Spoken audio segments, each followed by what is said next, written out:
Hello বন্ধুরা, শুভ সকাল। তোমরা কেমন আছো? আশা করি খুবই ভালো আছো। আর বড়দের জানাই আমার প্রণাম, আর ছোটদের জানাই আমার অসংখ্য ভালোবাসা। সকাল সকাল দেখো আমি কি করেছি। এই যে কত গিমে শাক হয়েছিল, গিমে শাক তুলে নিয়ে এসেছি আমাদের বাড়ির উঠানে। আর আমার ছোট্ট মেয়েটা কি করছে দেখো, সকাল সকাল উঠে পড়ে আঙুল খেতে লেগেছে। এই যে আঙুল খেতে লেগেছে আর দিদুনের কোলে বসে। এই দেখো শোনা, এদিকে দেখো তো, এই দেখো বন্ধুদের সঙ্গে একটু কথা বলো, হেসে দাও তো, হেসে দাও, হেসে দাও, বন্ধুদেরকে বলো হাই হাই, বন্ধুদের হাই বলে দাও। গোপি দেখো ও কি করছে সকালবেলা বসে। আর ওর দিদুন বলে আমাদের রাধারানী, রাধারানী বলছে ওকে। আর এই এতগুলো গিমের শাক হয়েছিল, আর গিমের শাকগুলো তুলে নিয়ে এলাম। এবারে তোমরা দেখো গিমের শাকটা কোথায় হয়েছিল। মানে আমাদের বাড়ির যে উঠানটা, ওই উঠানটা হচ্ছে ভাড়া বাড়ি, আর ভাড়া বাড়ির ওই উঠানের এই কর্নারে হয়েছে, দেয়ালের কর্নারে গিমের শাক হয়েছে। এই দেয়ালের কর্নারে গিমের শাক হয়েছে, তার মানে বুঝতে পারছো দেয়ালেতে গিমের শাক হয়ে গেছে।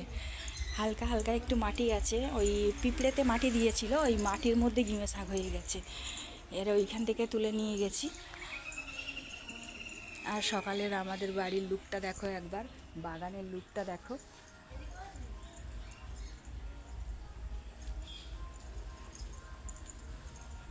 এই যে, আর ওখানটায় ওই যে দেখছো আমার মেয়ে দাঁড়িয়ে আছে, আর ওই পাশেরতে আর একজন থাকে আমাদের মতন, ওরাও ভাড়ায় থাকে, ওরাও ওখানটায় দাঁড়িয়ে আছে দুজন। এই যে দেখো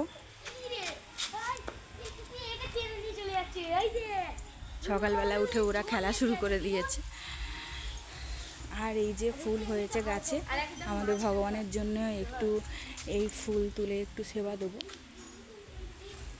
তোমাদের দাদা এই ফুল নিয়ে একটু সেবা দেবে, তাই একটু এই ফুল নিয়ে যাচ্ছি। কেন আমাদের গোপাল আছে, রাধা গোবিন্দ আছে, তোমরা তো জানো, তোমাদেরকে দেখিয়েছি, তাই জন্য ফুল নিয়ে যাচ্ছি। আর একটা দেখো এইখানটায় ফুলের গাছ, এই যে এখানটায় ফুলের গাছ আছে। আর এখানে দেখো উচ্ছে গাছটা যে হয়েছিল, উচ্ছে গাছটা সব তুলে দেওয়া হয়েছে, আর উচ্ছে গাছটা নেই এখানটায়।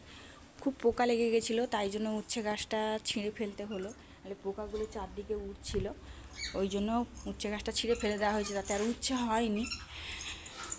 আর দেখো তোমাদের দাদা কি করছে, এই যে এখন ঠাকুর সেবা দিচ্ছে, দেখতে পাচ্ছ, এই যে গোপাল সেবা দিচ্ছে। এই না, এই ফুলটা রেখে দাও তো,